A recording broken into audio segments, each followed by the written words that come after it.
Les aventures de Luna et la forêt magique. Il était une fois, dans un petit village niché entre des collines ondulantes, vivait une petite fille curieuse nommée Luna. Luna aimait explorer le monde qui l'entourait, en particulier la forêt mystérieuse à la lisière du village. Les villageois racontaient souvent des histoires de créatures magiques et de trésors cachés dans la forêt, mais Luna n'en avait jamais vu elle-même. Un matin ensoleillé, Luna décida de s'aventurer plus profondément dans la forêt qu'elle ne l'avait jamais fait. Elle prépara un petit sac avec des collations, une bouteille d'eau et son livre préféré, puis partit pour son aventure. En marchant, elle remarqua que les arbres devenaient plus grands et que l'air devenait plus frais.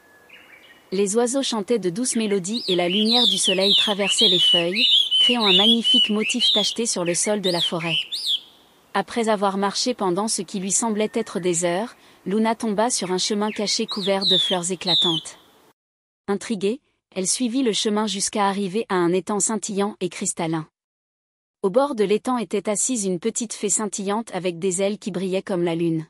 « Bonjour, Luna, » dit la fée d'une voix douce. « Je t'attendais. » Luna était émerveillée.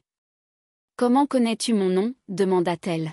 « Je suis Faille, la gardienne de la forêt magique, » répondit la fée.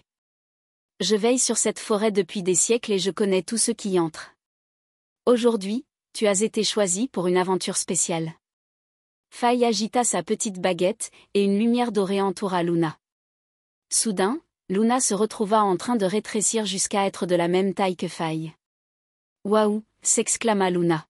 « C'est incroyable !» Faille sourit et conduisit Luna dans un village caché au cœur de la forêt, où des fées, des animaux parlants et d'autres créatures magiques vivaient en harmonie.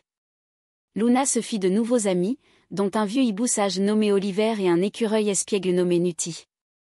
Ensemble, ils se lancèrent dans une quête pour trouver le légendaire gland d'or, censé accorder un vœu à celui qui le trouverait.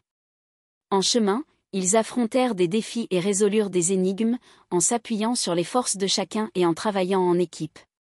Après un long et passionnant voyage, ils découvrirent finalement le gland d'or caché dans une grotte secrète. Luna prit le gland dans ses mains et fit un vœu pour que la forêt reste magique et protégée à jamais. Dans un éclair de lumière, Luna se retrouva au bord du village, tenant un petit gland doré dans sa main. Elle sourit, sachant que la forêt magique et ses nouveaux amis seraient toujours en sécurité. À partir de ce jour, Luna continua d'explorer la forêt, trouvant toujours de nouvelles aventures et partageant ses histoires avec les villageois. Et chaque nuit, elle regardait le gland doré sur sa table de chevet et se souvenait du jour magique qu'elle avait passé avec Faille et ses amis. Fin.